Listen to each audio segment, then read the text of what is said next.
प्रिय श्रोता, नमस्कार। कार्यक्रम वेद पाठशाला में आपका हार्दिक स्वागत है।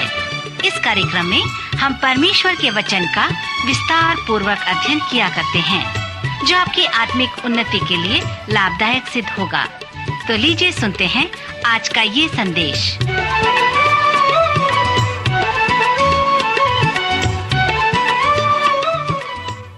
जो नगरी लोगों से भरपूर थी, वह अब कैसी अकेली बैठी हुई है।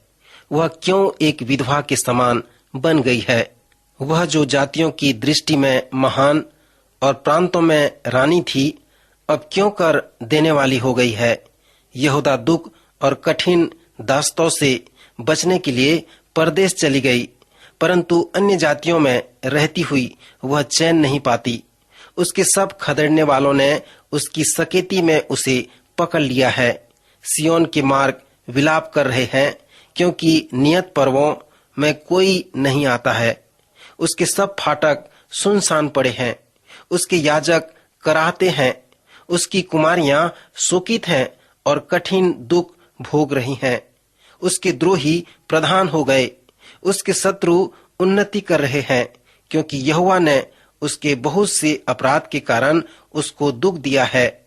उसके बाल बच्चों को शत्रु हाँक हाँक कर बंधुआई में ले गए हैं। यहोवा सच्चाई पर है, क्योंकि मैंने उसकी आज्ञा का उल्लंघन किया है। हे सब लोगों, सुनो और मेरी पीड़ा को देखो। मेरे कुमार और कुमारियां बंधुआई में चली गई हैं। इन सब बातों के कारण मैं रोती हूँ। मेरी आंखों से आंसू की धारा बहती है और गालों में होकर ढलती है, क्योंकि जिस शांतिदाता के कारण मेरा जी हरा भरा हो जाता था, वह मुझसे दूर हो गया है। मेरे लड़के वाले अकेले हो गए हैं, क्योंकि शत्रु प्रबल हुआ है।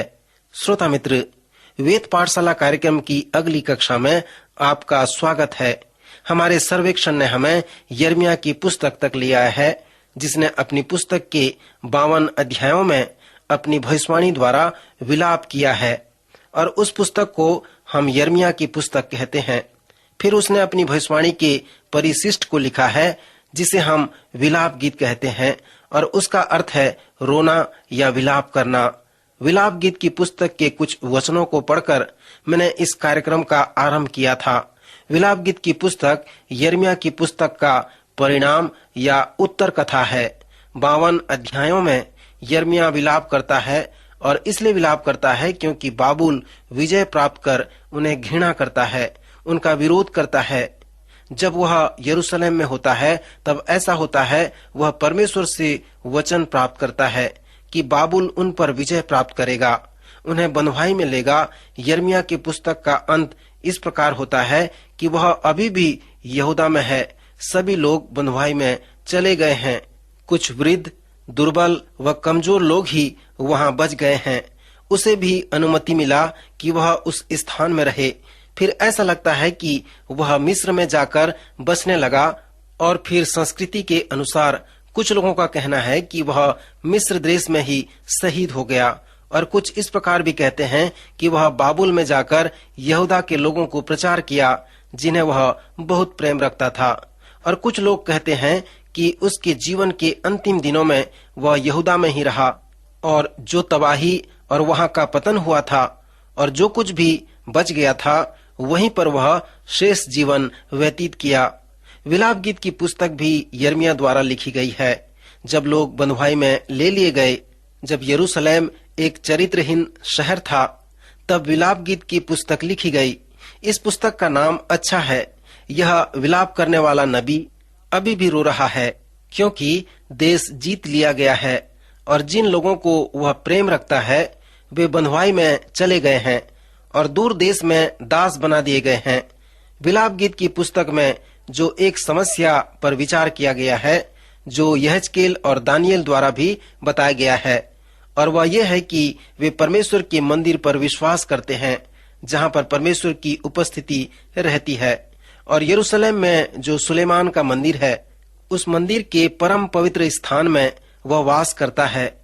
पर अब परमेश्वर की प्रजा जो बाबुल में है, उनके लिए परमेश्वर कहाँ है? उस परमेश्वर से जिसे वो प्रेम रखते हैं, उसकी उपासना करते हैं, वो कहाँ है? इसलिए दानियेल भी प्रार्थना करता है, वह विश्वास करता है कि परमेश्वर यरूशलेम में ही रह गया है।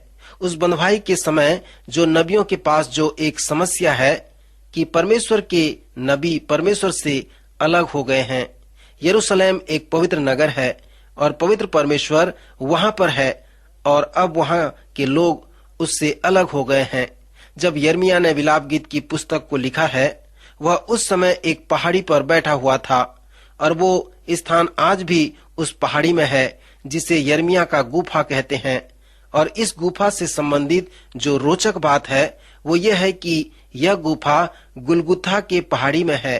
सो यिर्मयाह का गुफा वहां पर है जहां पर प्रभु यीशु मसीह संसार के सभी लोगों के पापों के लिए कलवरी के क्रूस पर मारा गया था। सो संस्कृति से पता चलता है कि यिर्मयाह ने इस विलाप गीत की पुस्तक को उस स्थान में लिखा था।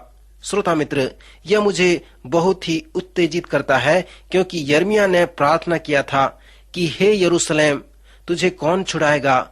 और परमेश्वर संसार में आकर न केवल यहूदा को छुड़ाया परंतु संपूर्ण जगत के पापों के लिए उसी पहाड़ी पर अपना प्राण दिया जिस पर यिर्मयाह ने विलाप गीत की पुस्तक को लिखा था। सो विलाप गीत की पुस्तक भी महत्वपूर्ण पुस्तक है। विलाप गीत की पुस्तक में जो 5 अध्याय हैं वो 5 अलग अलग कविता के जैसे हैं। इसमें से 4 परिवर्णी कविता हैं जो अंग्रेजी अक्षर के ABCD के जैसे प्रारंभ होकर Z तक समाप्त करते हैं और इससे ही परिवर्णी कविता कहते हैं। अध्याय 3 में यह 3 बार आया है। अध्याय 5 में ऐसा नहीं है परंतु बाकी सभी अध्याय में सुंदर कविताएं हैं जो विलाप गीत की पुस्तक को एक श्रेष्ठ पुस्तक बनाते हैं। इस पुस्तक में संदेश का जो मुख्य केंद्र है कि बाबुल द्वारा यहूदा जीत लिया गया है और बंधुआई में चला गया है। सो वचन में हम पढ़ते हैं कि रात को वह फूट फूट कर रोती है क्योंकि वह उसका प्रिय राज्य है। अब यरूशलेम के दुख के समय वह विगत दिनों के आनंद को स्मरण करती है। यहोवा ने इस्राएल की शोभा को आकाश से धरती पर पटक दिया। उसने रोष में आकर यहूदा की पुत्री के दृढ़ गढ़ों को ढाकर मिट्टी में मिला दिया है। यरूशलेम के फाटक भूमि में धंस गए हैं। उनके बेड़ों को उसने तोड़कर नाश किया। उसके राजा और हाकिम अन्य जातियों में रहने के कारण व्यवस्था रहित हो गए हैं और उसके भविष्यवक्ता यहोवा से दर्शन नहीं पाते हैं। सियोन की पुत्री के पुरनिये भूमि पर चुपचाप बैठे हैं। उन्होंने अपने सिर पर धूल उड़ाई और टाट का फेंटा बांधा है। यरूशलेम की कुमारियों ने अपना अपना सिर भूमि पर झुकाया है। मेरी आंखें आंसू बहाते बहाते रह गई हैं। मेरी अंतड़ियां ऐंठी जाती हैं। मेरे लोगों की पुत्री के विनाश के कारण मेरा कलेजा फट गया है क्योंकि बच्चे वरन दूध पियाऊ बच्चे भी नगर के चौकों में मूर्छित होते हैं। वे अपनी माता से रोकर कहते हैं, अन्न और दाखमधु कहाँ है। वे नगर के चौकों में घायल किए हुए मनुष्य की नाई मूर्छित होकर अपने प्राण अपनी अपनी माता के गोद में छोड़ती हैं। हे यरूशलेम की पुत्री, मैं तुझे क्या कहूँ, मैं तेरी उपमा किस से दूं। हे सियोन की कुमारी कन्या, मैं कौन सी वस्तु तेरे सामने ठहरा कर तुझे शांति दूं, क्योंकि तेरा दुख समुद्र सा अपार है। तुझे कौन चंगा कर सकता है। तेरे भविष्यवक्ताओं ने दर्शन का दावा करके तुझसे व्यर्थ और मूर्खता की बातें कही हैं। उन्होंने तेरा अधर्म प्रकट नहीं किया, नहीं तो तेरी बंधुआई न होने पाती, परंतु उन्होंने तुझे व्यर्थ के और झूठे वचन बताए जो तेरे लिए देश से निकाल दिए जाने का कारण हुए। वे यरूशलेम की पुत्री पर यह कहकर ताली बजाते और सिर हिलाते हैं कि क्या यह वही नगरी है जिसे परम सुंदरी और सारी पृथ्वी के हर्ष का कारण कहते थे। यिर्मयाह ने बंधुआई के संघर्ष और यंत्रणा के विषय में अधिक विस्तार पूर्वक वर्णन करता है। वो कहता है, सोना कैसे खोटा हो गया, अत्यंत खरा सोना कैसे बदल गया। पवित्र स्थान के पत्थर तो हर एक सड़क के सिरे पर फेंक दिए गए हैं। सियोन के उत्तम पुत्र जो कुंदन के तुल्य थे, वे कुम्हार के बनाए हुए मिट्टी के घड़ों के समान कैसे तुच्छ गिने गए हैं। मेरे लोगों का अधर्म सदोम के पाप से भी अधिक हो गया, जो किसी के हाथ डाले बिना भी क्षण भर में उलट गया था। तलवार के मारे हुए भूख के मारे हुए से अधिक अच्छे थे। सियोन में स्त्रियां और यहूदा के नगरों में कुमारियां भ्रष्ट की गई हैं। हाकिम हाथ के बल टांग गए हैं और पुरनियों का कुछ भी आदर नहीं किया गया। जवानों को चक्की चलानी पड़ती थी और लड़के वाले लकड़ी का बोझ उठाते हुए लड़खड़ाते हैं। अब फाटक पर पुरनिये नहीं बैठते, न जवानों का गीत सुनाई पड़ता है। हमारे मन का हर्ष जाता रहा, हमारा नाचना विलाप में बदल गया। हमारे सिर पर का मुकुट गिर पड़ा है। हम पर हाय, क्योंकि हमने पाप किया है। इस कारण हमारा हृदय निर्बल हो गया है, हमारी आंखें धुंधली पड़ गई हैं। परंतु हे यहोवा, तू तो सदा तक विराजमान रहेगा, तेरा राज्य पीढ़ी पीढ़ी पर बना रहेगा। हे यहोवा, हमको अपनी ओर फेर, तब हम फिर सुधर जाएंगे। प्राचीन काल की नाई हमारे दिन बदल कर ज्यों के त्यों कर दे, यही हमारी एक आशा है। सुमित्र विलाप गीत की पुस्तक का संदेश यही है और यह एक बड़ी ही दुख का संदेश है। जब मैं पवित्र शास्त्र का सर्वेक्षण करता हूँ तो मेरी ये आदत सी बन गई है, जिससे मैं कहता हूँ यह मेरे पसंद की पुस्तक है। जिस पुस्तक को मैं सिखाता हूँ वो मेरे लिए पसंद का पुस्तक है। परंतु मैं आपसे स्पष्ट कहना चाहूंगा कि विलाप गीत की पुस्तक मेरे पसंद का पुस्तक नहीं है और मैं नहीं सोचता कि विलाप गीत की पुस्तक किसी के लिए पसंद का पुस्तक होगा। परंतु यह यिर्मयाह नबी के लिए बिल्कुल सत्य है। इसमें दुख, विनाश व दंड का समाचार है, उदासी, विपत्ति व संकट का समाचार है, जिसे यिर्मयाह बताकर आपको आश्चर्य करता है। पर ऐसे अंधेरे व उदासी के समय में वह मसीहा के विषय में एक सुंदर भविष्यवाणी करता है, जो विलाप गीत के 3 अध्याय में हमें मिलता है। वो कहता है, उसने मुझे कठिन दुख से भर दिया और नागदौना पिलाकर तृप्त किया है। उसने मेरे दांतों को कंकरी से तोड़ डाला और मुझे राख में ढांप दिया है और मुझको मन से उतारकर कुशल से रहित किया है। मैं कल्याण भूल गया हूँ। इसलिए मैंने कहा, मेरा बल नाश हुआ और मेरी आशा जो यहोवा पर थी वह टूट गई है। मैं उन्हीं पर सोचता रहता हूँ, इससे मेरा प्राण ढला जाता है। परंतु मैं यह स्मरण करता हूँ, इसलिए मुझे आशा है, हम मिट नहीं गए। यह यहोवा की महाकरुणा का फल है, क्योंकि उसकी दया अमर है। सुमित्र वह परमेश्वर से दर्शन प्राप्त करता है कि हमारे लिए एक आशा है, और वो आशा है कि परमेश्वर हमें प्रेम रखता है।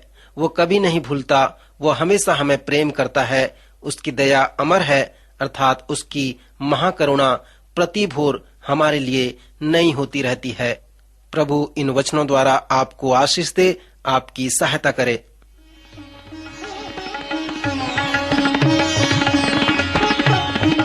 अभी आप सुन रहे थे कार्यक्रम वेद पाठशाला।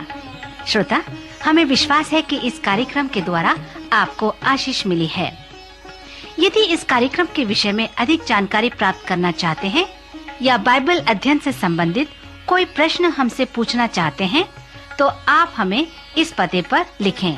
हमारा पता है कार्यक्रम Ved Pathshala, Vishwavani, post box number 731, Faridabad 7, Haryana. पता एक बार फिर से सुन लीजिए। कार्यक्रम Ved Pathshala, Vishwavani, post box number 731, Faridabad 7, Haryana. तो इसी के साथ आज के कार्यक्रम का समय यहीं पर समाप्त होता है। अगले कार्यक्रम में आपसे फिर भेंट होगी। तब तक के लिए हमें आज्ञा दीजिए। नमस्कार।